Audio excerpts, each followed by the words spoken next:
پھر اٹھ کے اس شخص کے پاس جاتے ہیں، وہ اس طریقے سے دلائل کی روشنی میں ان کے سامنے بات رکھتا ہے کہ وہ سب سیٹسفائڈ ہو کر، میں بڑا متاثر ہوا کہ یہ ہے کون؟ اب یہ خوبی ہے نا، ہم مسلمان ہیں، ہمارے بہت سے میٹرز ہوتے ہیں، مسائل ہوتے ہیں، کیا ہماری شخصیت میں پہلو نہیں آنا چاہیے؟ ہمارے اندر یہ نہیں آنا چاہیے؟ کیسے آئے گا؟ ہم جب تک کہ صحابہ کی زندگی کو نہیں پڑھیں گے نہیں آئے گا ہمارے اندر۔ اب انہوں نے پوچھا کہ یہ کون صاحب ہیں؟ کہا یہ معاذ ابن جبل ہے۔ ارے میں اتنی دور سے سفر کر کے اسی لیے آیا، تابعی ہیں یہ، دیکھیے کیا شوق ہے، اتنا بڑا سفر انہوں نے صرف اس لیے کیا کہ مجھے معاذ ابن جبل سے محبت ہو گئی ہے، بغیر دیکھے ہوئے میں ان سے ملنا چاہتا ہوں، اس ملاقات کے لیے۔ اور اللہ کے نبی صلی اللہ علیہ وسلم نے فرمایا نا، عرش کے سائے میں اس طرح کے لوگ بھی ہوں گے جو بلا کسی غرض سے، یہ نہیں ہے کہ چلو لگے ہاتھ مل بھی آئیں گے، یہ بھی کام ہو جائے گا، لگے ہاتھ نہیں، خاص ملنے کے لیے معاذ ابن جبل سے انہوں نے صرف اسی نیت سے سفر کیا۔ اور اس کے بعد یہ ہوا کہ کہا کہ میں سب سے پہلے کل صبح مسجد میں آؤں گا،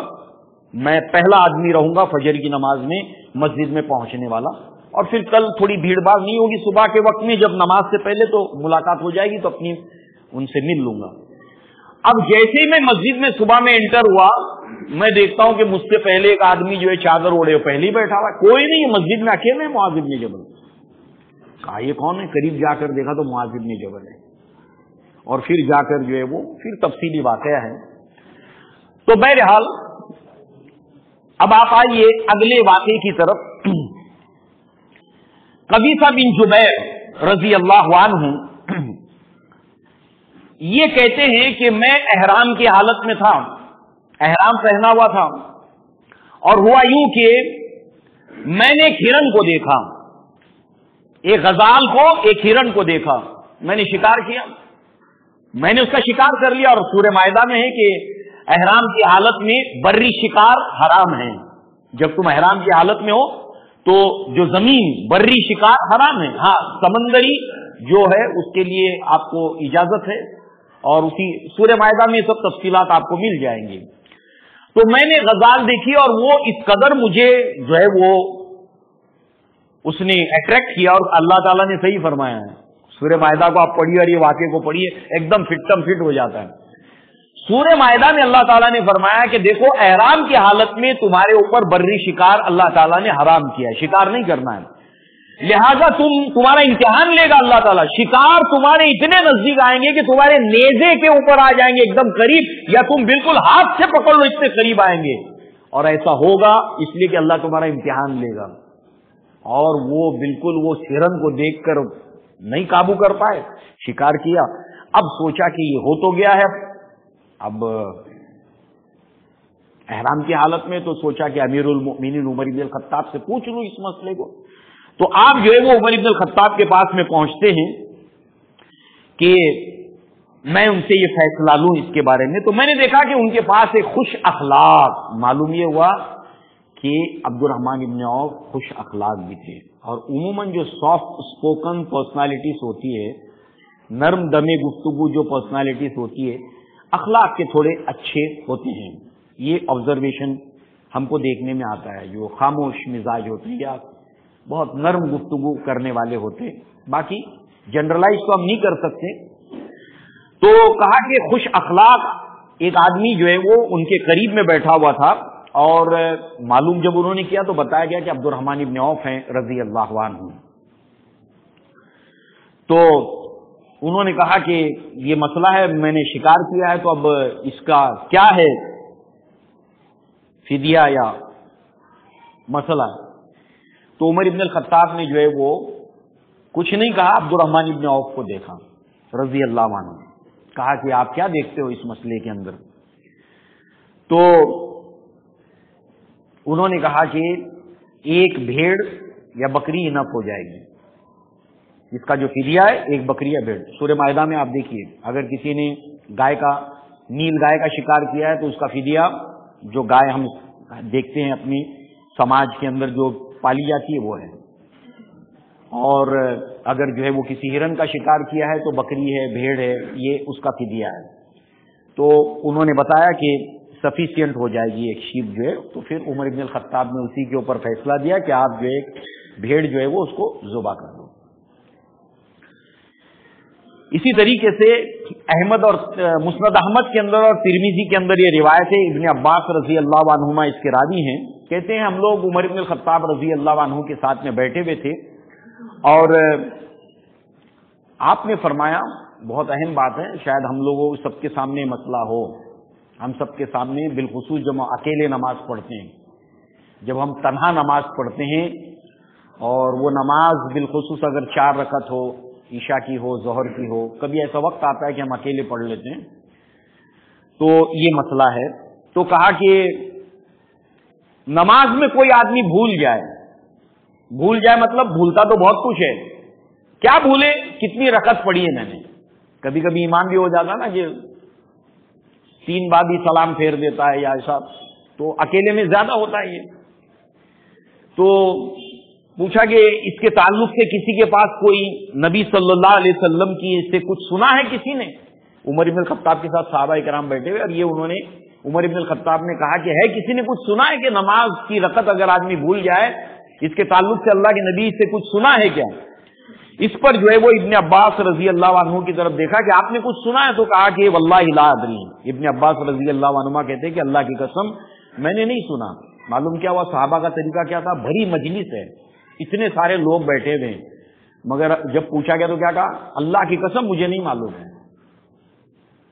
تو معلوم کیا ہوا، صحابہ کا طریقہ یہ ہے، صحابہ کا منہج یہ ہے کہ جب کسی چیز کا علم نہیں ہے تو صرف اتنا ہی نہیں کہتے تھے کہ لا ادری، صرف اتنا ہی نہیں کہتے، اللہ کی قسم مجھے نہیں معلوم ہے۔ یہ بہادری انسان میں ہونی چاہیے۔ ارے اتنے بڑے صحابہ، اتنے بڑے عالم ہیں، اور نہیں پتا ان کو، تو میری بے عزتی ہو جائے گی، اتنے لوگ کیا سمجھیں گے؟ نہیں، بلا جھجک مجھے نہیں معلوم ہے۔ یہاں دیکھیں، واللہ اللہ کی قسم مجھے نہیں معلوم ہے۔ اور پھر آپ نے فرمایا ابن عباس رضی اللہ عنہ نے کہ آپ کی دیانت داری جو ہے وہ ہمارے نزدیک مسلم ہے۔ عمر بن الخطاب سے کہتے ہیں سب لوگ آپ کی دیانت داری اور امانت داری سے واقف ہیں، آپ نے کچھ سنا ہوگا اس کے تعلق سے۔ اور چونکہ سوال بھی انہوں نے ریز کیا تھا کہ کوئی جانتا ہے کیا، تو اس میں ایک امکان ہے کہ ہو سکتا ہے آپ کو معلوم ہو، تو آپ کی دیانت داری امانت داری سے ہم واقف ہیں، یعنی کہ نبی کی بات کو پہنچانا دیانت داری سے اور امانت سمجھ کر، بے کم اوقات۔ لہذا جو ہے وہ عمر بن الخطاب کہتے واللہ لا ادری، اللہ کی قسم مجھے بھی نہیں معلوم ہے، کسی کو نہیں پتا، اس وقت وہاں پر کسی کو نہیں پتا۔ اس پر جو ہے وہ عبد الرحمن ابن عوف رضی اللہ عنہ وہاں پر آئے، تشریف لائے، تو کہا کہ کس بات کے اوپر آپ لوگوں کی ڈسکشن چل رہی ہے، مذاکرہ چل رہا ہے؟ تو کہا کہ اللہ کے نبی صلی اللہ علیہ وسلم سے کوئی بات جو ہے وہ ہم لوگوں میں سے کسی نے کوئی سنی ہے کہ اگر نماز چھوٹ جائے رکعت تو اس کا کیا مسئلہ ہے؟ تو آپ نے فرمایا کہ مجھے اللہ کے نبی صلی اللہ علیہ وسلم کی بات معلوم ہے اس کے اوپر، ترمذی اور مسند احمد کے اندر یہ روایت ہے، مجھے اس کے اوپر اللہ کے نبی صلی اللہ علیہ وسلم سے میں نے سنا ہے اگر رکعت چھوٹ جائے تو کیا کرنا چاہیے۔ اگر وہ کنفیوز ہے کہ اس نے 1 رکعت پڑھی ہے کہ 2 رکعت پڑھی ہے، دیکھیے دھیان سے سنیے، آدمی نماز پڑھا ہے 1 رکعت ہوئی کہ 2 رکعت ہوئی، کنفیوز ہے، تو ایسی صورت میں وہ 1 یا 2 کو لے کر کنفیوز ہے تو 1 کنسیڈر کرے، 2 اور 3 کو لے کر کنفیوز ہے کہ میں نے 2 پڑھی کہ 3 پڑھی تو 2 کو کنسیڈر کریں، اور 3 اور 4 کو لے کر کنفیوز ہے کہ میں نے 3 پڑھی کہ 4 پڑھی تو 3 کو کنسیڈر کریں۔ کیا معلوم ہوا؟ ہر جگہ پر کم والے عدد کو کنسیڈر کریں، اور پھر اس کے بعد جب نماز مکمل ہو جائے اس کی تو پھر 2 سجدوں کے ذریعے سے سجدہ سہو کریں۔ لہذا جو ہے وہ ہمارے سامنے جب بھی عبد الرحمن ابن عوف رضی اللہ عنہ کے تعلق سے شخصیت واضح ہو کر آتی ہے تو مالداری اور فیاضی الحمدللہ وہ آپ کا نمایاں پہلو ہے، مگر اس کے علاوہ بہت سی خوبیاں آپ کے اندر تھیں جس کو ہم کہتے ہیں ہماگیر شخصیت، آل راؤنڈ پرسنالٹی، ہر پہلو سے آپ کے اندر وہ خوبیاں موجود تھی۔ لہذا سورۃ البقرہ کے اندر جو ہے وہ ایک آیت ہے، اس کے تعلق سے ایک قول ملتا ہے، اور وہ یہ ہے کہ یہ آیت جو ہے وہ عبد الرحمن ابن عوف بھی اس کا اطلاق ہوئے ہیں۔ کبھی کبھی ایک آیت ایسی ہوتی ہے جس کے اطلاق کئی صحابہ ہوتے ہیں، جیسے ایک آیت ہے کہ جس کے اندر اللہ نے فرمایا کہ لوگوں میں سے ایسے بھی ہیں کہ جنہوں نے جو ہے وہ اپنی جان کو بیچ دیا اللہ اور اس کے رسول کے لیے، تو اس سے مراد کئی صحابہ کے نام آتے ہیں، اس میں ابو ذر غفاری کا بھی، ان کا صہیب رومی رضی اللہ عنہ کا بھی نام جو ہے وہ اس کے اندر آتا ہے۔ تو یہ آیت نمبر جو ہے وہ 262 نمبر کی ہے سورہ بقرہ کے اندر، جس میں اللہ تبارک تعالیٰ نے فرمایا کہ الذین ینفقون، کہ وہ لوگ جو خرچ کرتے ہیں، اموالہم فی سبیل اللہ، اللہ کی راہ میں اپنے مال کو خرچ کرتے ہیں، ثم لا یتبعون ما انفقوا منا ولا اذى لهم اجرهم عند ربهم ولا خوف علیہم ولا هم يحزنون۔ تو پھر جو وہ اللہ تعالیٰ کی راہ میں خرچ کرتے ہیں اور جو کچھ کے خرچ کرتے ہیں، تو پھر وہ جو ہے وہ منا ولا اذى، یعنی کہ احسان بھی نہیں دھرتے اور نہ ہی اس کے ذریعے سے ایذا پہنچاتے ہیں۔ یہ آیت کے تعلق سے کہتے ہیں کہ عبد الرحمن ابن عوف کے تعلق سے یہ آیت نازل ہوئی، اور ایسے کئی صحابہ ہیں، یعنی صحابہ کرام جب خرچ کرتے تھے اللہ کی راہ میں، یا کسی غریب کو دیتے تھے، کسی مسکین کو دیتے تھے، تو دو باتیں تھیں کہ وہ کبھی بھی اس کا احسان نہیں جتاتے تھے، کبھی نہیں، نیور۔ اور عموماً یہ ہوتا ہے کہ شیطان جو ہے وہ کسی کی جب ہم مدد کرتے ہیں، صدقہ خیرات کرتے ہیں، اپنے پیسے سے اس کی مدد کرتے ہیں، تو شیطان یہ دو راستے سے اس کے عمل کو برباد کر دیتا ہے۔ اللہ نے قرآن میں فرمایا یا ایھا الذین آمنوا لا تبطلوا صدقاتکم بالمن والاذی، کہ اہل ایمان اپنے صدقات کو باطل مت کر دو کہ تم کسی کی مدد کرو پیسے سے اور پھر اس کے اوپر احسان جتاؤ یا پھر اس کو ستاؤ۔ یہ دیکھنے کو ملتا ہے، ارے میرے احسان تلے دبا ہوا ہے، میرے سامنے منہ کھولے گا؟ بالکل فکر نہ کرا، مجال ہے منہ کھولے میرے سامنے، دیکھو ابھی احسان تلے دبا ہوا ہے۔ اور بہت سے لوگ احسان کرتے ہی اس لیے منہ بند کرنے کے لیے، جس کو اللہ تعالیٰ نے بعد میں منع کیا اس کو نیت کے ساتھ احسان کرتے ہیں کہ اس کو دبا کے رکھے ہم احسان تلے۔ اللہ تعالیٰ نے فرمایا کہ اپنے صدقات کو باطل مت کرو، برباد مت کرو۔ تو صحابہ کرام کا یہ وصف تھا، نیکی کر دریا میں ڈال، کبھی اس کا ذکر بھی نہیں کرتے تھے، چرچا بھی نہیں کرتے تھے۔ عمر بن الخطاب تو اللہ سے خاص یہ دعا مانگتے تھے، اے اللہ میری نیکیوں کو میرے ذہن سے، حافظے سے مٹا دے، جو میں نے نیکیاں کی ہیں اس کو مٹا دے دو، میں بھول جاؤں اس کو۔ سورہ حشر میں اللہ نے فرمایا یا ایھا الذین آمنوا اتقوا اللہ ولتنظر نفس ما قدمت لغد واتقوا اللہ، پہلے بھی تقویٰ آیا، بعد میں بھی تقویٰ آیا۔ یا ایھا الذین آمنوا اتقوا اللہ، اللہ سے ڈرو، پھر درمیان میں آیا تم میں سے ہر شخص دیکھے کہ اس نے کیا عمل آگے بھیجا ہے۔ تقویٰ پہلے یہ نیت ہے، انما الاعمال بالنیات، عمل کرنے سے پہلے نیت ٹھیک کرو، عمل کر لیا آپ اس کے بعد بھی ڈرو، پہلے بھی ڈرو بعد میں بھی ڈرو۔ بعد میں کیوں ڈرو؟ اب عمل کر چکے ہو، اب ڈرنے کی جگہ ہے، عمل کرنے چلے ہو ڈرنے کی جگہ ہے۔ کیوں؟ شیطان کیا کرتا ہے، ایک عمل کو آپ نے 6 سال تک سنبھال کے رکھا، کوئی ایسا ایونٹ ہو گیا کہ جس کے اوپر احسان کیا تھا اس نے کوئی ایسی بات کہہ دی کہ آپ کو ناراضگی ہو گئی، بھول گئے احسان، بھول گئے احسان، 6 سال سے جمع شدہ پونجی کو ویسٹ کر دیا، برباد کر دیا۔ صحابہ کرام جب کسی کے اوپر احسان کرتے تھے، اس پوائنٹ آف ویو سے صحابہ کے واقعات کو ڈھونڈ ڈھونڈ کر دیکھیے آپ، کبھی بھی احسان کرنے کے بعد، بلال رضی اللہ عنہ جانتے ہیں آپ، جب اللہ کے نبی کی وفات ہوئی ہے تو بلال رضی اللہ عنہ مدینہ چھوڑ کر جانے لگے، مدینہ چھوڑ کر جانے لگے، تو اس وقت جو ہے وہ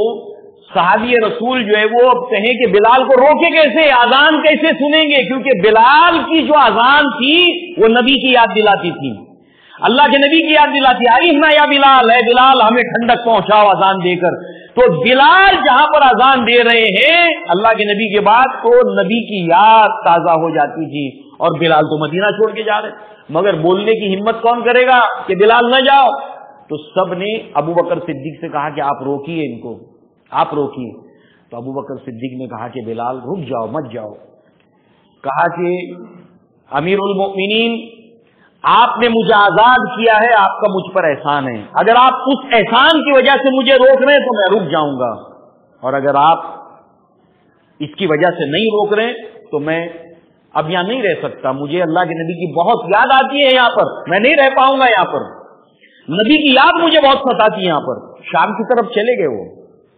بعد میں ابو بکر صدیق کے دور میں رہے، اس کے بعد پھر روکنے کی کوشش کی مگر وہ نہیں رکے، شام کی طرف چلے گئے۔ جب بھی نماز کا وقت ہوتا تھا ان کو نبی کی یاد آتی تھی، اب کون مجھے کہے گا ارے نا یا بلال، اے بلال مجھے ٹھنڈک پہنچاؤ، کون کہے گا مجھے؟ ہر 5 وقت مجھے نبی کی یاد ستانے لگتی ہے، میں کیسے رہوں یہاں پر؟ تو ابو بکر صدیق نے کہا کہ نہیں بلال، میں نے تمہیں اللہ کی رضا کی خاطر آزاد کیا ہے، مگر تم جو ہے وہ ہماری خاطر رک جاؤ، تمہیں جب دیکھتے ہیں تو ہمیں اللہ کے نبی کی یاد آتی ہے، تم اللہ کے نبی کی نشانی ہو، رک جاؤ، تو رک گئے ہو۔ تو کل ملا کر یہ ہے کہ آپ دیکھیں کہ صحابہ کرام جو ہے وہ ان کا یہ عالم تھا کہ کبھی بھی احسان کر کے جتاتے نہیں تھے، اور یہ آیت نمبر 262 کے بارے میں ہے کہ عبد الرحمن ابن عوف کے بارے میں، جبکہ جنرلی صحابہ کرام ایسے ہی تھے، احسان کرنے کے بعد زندگی میں کبھی نہ اس کا چرچا کرتے تھے، نہ ذکر کرتے تھے، اور نہ ہی اس احسان کے عوض میں اس انسان کو ستاتے تھے، جبکہ آج ہم اپنے سماج کے اندر یہ دیکھتے ہیں، بہت غلط بات ہے، اللہ کو بہت ناراض کرنے والی بات ہے، بہت ناراض کرنے والی بات ہے۔ اللہ کا سامنا کرنا آسان نہیں ہے اس حرکت کے ساتھ میں۔ بہرحال جو ہے وہ اللہ کے نبی صلی اللہ علیہ وسلم نے آپ کو بحیثیت مبلغ کے بنو جزیمہ کی طرف بھیجا، خالد بن ولید کے ساتھ ہمراہ آپ گئے تھے۔ خالد بن ولید سپہ سالار تھے، آپ ظاہر سی بات ہے دونوں کو بھیجنے کا یہ ایک اللہ کے نبی صلی اللہ علیہ وسلم کی سیرت کا ایک باب ہے۔ خالد بن ولید کو بھی بھیجا جو سپہ سالار ہے، اور ساتھ میں عبد الرحمن بن عوف کو بھی بھیجا ایک مبلغ کی حیثیت سے۔ تو لہذا جو ہے وہ یہ اللہ کے نبی صلی اللہ علیہ وسلم کا بحیثیت اسلام کا پیغام پہنچانے والا، گویا کہ ظاہر سی بات ہے آپ کے علم کی وجہ سے ہے۔ اسی طریقے سے غزوہ احد کے اندر جو ہے وہ آپ نے بہادری کے جوہر دکھائے ہیں، اور ان صحابہ میں آپ کا شمار ہوتا ہے جنہوں نے غزوہ احد کے اندر ثابت قدمی کا مظاہرہ کیا تھا، اس لیے کہ یہاں پر بہت نقصان ہوا تھا، 70 صحابہ کرام شہید ہوئے تھے، بھگدڑ مچ گئی تھی، اللہ کے نبی کے بارے میں افواہ پھیل گئی میدان احد کے اندر۔ تو 3 صحابہ کرام جو ہے وہ 3 گروہ میں جو ہے وہ تقسیم ہو گئے، کچھ نے جو ہے وہ اپنے اسلحے پھینک دیے، کہا کہ اب کیا کریں گے، اللہ کے نبی تو نہیں رہے۔ کسی نے یہ کہا کہ اب تم جی کر کیا کرو گے، اللہ کے نبی صلی اللہ علیہ وسلم جب نہیں رہے تمہارے درمیان۔ مگر یہاں پر عبد الرحمن ابن عوف ان صحابہ میں تھے جنہوں نے ثابت قدمی دکھائی کہ جس مقصد کے لیے اللہ کے نبی صلی اللہ علیہ وسلم کام آئے ہیں، تم بھی اپنے آپ کو اسی مقصد کے اندر کھپا دو، اسی کی راہ، اللہ کے نبی کی راہ پر چلو۔ تو اسی سورہ آل عمران میں غزوہ احد کا ذکر ہوا ہے جس میں آئے تھے وما محمد الا رسول قد خلت من قبل الرسل افا ان مات او قتل انقلبتم علی اعقابکم، محمد صلی اللہ علیہ وسلم اس کے سوا کچھ نہیں ہے کہ اللہ کے رسول ہے، وہ قتل ہو جائے یا انہیں موت آ جائے تو تم کیا ایڑیوں کے بل واپس لوٹ جاؤ گے۔ تو عبد الرحمن ابن عوف غزوہ احد میں ان صحابہ میں سے جنہوں نے ثابت قدمی کے ساتھ میں مقابلہ کیا، اور آپ کے منہ پر بھی چوٹ آئی، آپ کے سامنے کے 2 دانت ٹوٹ گئے تھے، اسی کے ساتھ ساتھ 20 زخم آپ کو غزوہ احد کے اندر آئے ہیں، اور آپ کے پاؤں کے اوپر جو زخم آیا تھا اس کے بعد آپ کے پاؤں میں لنگ پیدا ہو گیا تھا، لنگ یعنی تھوڑا سا لنگڑا کر چلتے تھے، اور یہ لنگڑا کر چلنا ٹل اینڈ 72 سال کی عمر تک رہا۔ تو غزوہ احد کے اندر جو ہے وہ آپ نے زخمی بھی ہوئے تھے، اور اسی کے ساتھ ساتھ غزوہ خندق کے اندر بھی اللہ کے نبی، یعنی اللہ کے نبی کے ہر غزوے میں آپ جو ہے وہ ساتھ میں تھے۔ غزوہ خندق کے اندر بھی جو خندق کھودنے والے صحابہ تھے، اللہ کے نبی صلی اللہ علیہ وسلم نے 10 صحابہ کی گروپ بنایا تھا، اور ہر ایک کے حصے کے اندر، کیونکہ لوکیشن کیا تھا، یہ اللہ کے نبی کی سیرت کا باب ہے، پیچھے پورے کھجور کے باغات ہیں، دور تک کھجور کے باغات ہیں، اور دائیں اور بائیں لاوے کی وادی ہے مدینہ کے اندر۔ اب جو ہے وہ ساری الائنس کر کے دشمنان اسلام جمع ہو گئے تھے، اور ان کی نیت کو اللہ تعالیٰ نے قرآن میں واضح کیا، وہ کیا چاہتے تھے، یریدون لیطفئوا بنور اللہ بافواہہم، وہ اللہ کے نور کو اپنی پھونکوں سے بجھانا چاہتے۔ سب یہودی، پورے یہودی اکٹھے ہو گئے، قریش، پھر اطراف کے لوگوں کو 1 سال کی فصل ہم تم کو دیتے، آ جاؤ ہمارے الائنس میں، پہلی مرتبہ اتنا بڑا الائنس مدینہ کے اوپر حملہ ور ہونے کے لیے آیا تھا، اور اللہ کے نبی نے مشورہ کیا تو پیچھے تو سیف تھا، پورے کھجور کے باغات تھے، دائیں طرف لاوے کی وادی، بائیں طرف لاوے کی وادی، سامنے کا پٹا کھلا تھا۔ تو اللہ کے نبی صلی اللہ علیہ وسلم نے صحابہ کرام کے مشورے سے سلمان فارسی نے مشورہ دیا کہ ایران میں ہم لوگ یہ اسٹریٹجی اختیار کرتے تھے، تو اللہ کے نبی نے اس کو پسند فرمایا، اور اس کے بعد اللہ کے نبی نے ایکشن پلان یہ بنایا کہ 10 صحابہ کا ایک گروپ بنایا، 10 صحابہ کا ایک گروپ، 10 صحابہ کا گروپ، 10 صحابہ کا گروپ، 10 صحابہ، ایسے گروپس بنائے، اور یہاں سے لے کر میجرمنٹ لاوے کی وادی جہاں پر اینڈ ہو رہی ہے وہاں سے، اور لاوے کی وادی ایسی ہوتی ہے اس میں گھوڑے بھی نہیں چل سکتے کیونکہ اس سے پاؤں پھٹ جاتے ہیں، لاوے کی وادی میں پاؤں پھٹ جاتے ہیں، جب جانور نہیں چل سکتے انسان کہاں سے چلے گا؟ تو وہ جہاں سے اینڈ ہو رہا ہے لاوے کی وادی کا، وہاں سے لے کر اس اینڈ تک اللہ کے نبی نے پورے زمین کو کیلکولیٹ کرنے کے بعد اس کو ڈیوائڈ کر دیا کہ اتنے وقت کے اندر اس 10 کے گروہ کو 10 ہاتھ گہرا اور 10 ہاتھ چوڑا گڑا کھودنا ہے۔ سب صحابہ کرام بھوکے پیاسے پتھر باندھ کر ایسی حالت کے اندر جو ہے وہ کھود رہے تھے گڑا، اور صحابہ کرام کی آزمائش کا کلائمیکس ہے یہ، اللہ تعالیٰ نے اس کو سورہ احزاب میں بیان کیا، وَزُلْزِلُوا زِلْزَالًا شَدِيدًا، شدید ہلا مارے گئے، حتیٰ کہ اس وقت یہ ایسی وقت تھا کہ طہارت کے لیے جانے کا بھی موقع نہیں تھا، اتنا شدید حالات تھے، ذرا بھی اگر آپ نے دیر کر دی، ٹائم کے اوپر یہ کام نہیں کیا تو ایسی صورت میں نقصان ہے۔ اور یہاں پر پوری طریقے سے چاق و چوبند رہنا، عورتیں شہر کے اندر آ گئے تھے، پورے دشمن سٹی کے اندر آ گئے تھے، اب تک باہر جا رہے تھے، بدر میں باہر گئے، احد میں باہر گئے، یہ پہلی مرتبہ تھا کہ شہر میں وہ بھی اتنی بڑی طاقت آئی تھی، بچے بھی ہیں عورتیں بھی ہیں، بہت نازک سچویشن تھی۔ ایسی سچویشن کے اندر ذرہ برابر ہلنے کا اللہ کے نبی صلی اللہ علیہ وسلم کی عصر کی نماز ایک ہی فوت ہوئی ہے، یہاں پر عمر ابن الخطاب نے کہا کہ اللہ کے نبی میری عصر کی نماز فوت ہو گئی۔ اللہ کے نبی صلی اللہ علیہ وسلم نے فرمایا کہ یہ ایسی ٹائٹ پوزیشن تھی، منافقین ہاتھ دے کر چلے گئے، عبداللہ ابن ابی اور اس کا ٹولہ، پڑھیے سورہ احزاب، بہت کریٹیکل سچویشن تھی۔ اس وقت بھی عبد الرحمن بن عوف ان 10 کے گروہ میں تھے گڑھا کھودنے کے اندر، اور ساتھ ہی ساتھ یہاں پر بھی آپ نے اپنی بہادری کے جو ہے وہ جوہر دکھائے ہیں، لہذا جو ہے وہ انشاءاللہ العزیز عبد الرحمن بن عوف رضی اللہ عنہ کی سیرت کے سلسلے کو آگے ہم لوگ جاری رکھیں گے۔ اللہ کے نبی کی زندگی میں، اللہ کے نبی کی زندگی کے بعد ابو بکر صدیق کے دور خلافت میں، عمر بن الخطاب کے دور خلافت میں مکمل، اور عثمان بن عفان رضی اللہ عنہ کے دور خلافت میں آپ کی جو ہے وہ وفات ہوئی ہے۔ تو لہٰذا جو ہے وہ اللہ تعالیٰ سے دعا ہے کہ اللہ تعالیٰ ہمیں اپنے پیارے